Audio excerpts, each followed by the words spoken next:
Conference in the Norway Parliament, Iran's Democratic Revolution, an uprising for freedom and democracy. On February 9th, at the Norway Parliament, there was a meeting in solidarity with the Iranian People's Uprising and their organized resistance movement. The keynote speaker of this event was Mrs. Maryam Rajavi, the president-elect of the National Council of Resistance of Iran, NCRI. The event was also attended by several renowned former ministers, lawmakers, and politicians from Norway and other Nordic countries.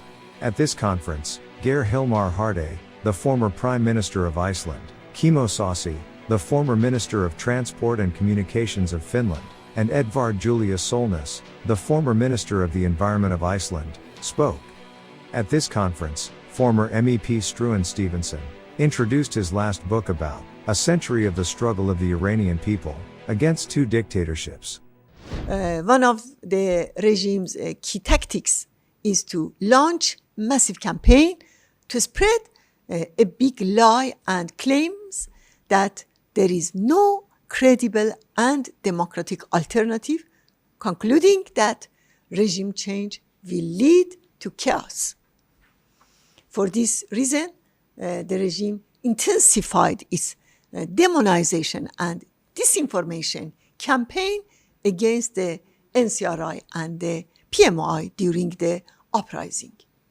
Without a democratic alternative such as the NCRI, the regime can convince the international community that they have no other way but to get along with the current regime. The regime also has another tactic, which is using the elements affiliated with the Shah's dictatorship.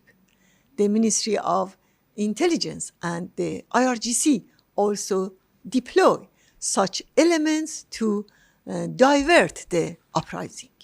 However, in the last 5 months, the Iranian people in Iran and abroad defeated this plot with their slogans of death to the oppressor, be it the Shah or Khamenei. Morten Wold, VP of Norway's Parliament.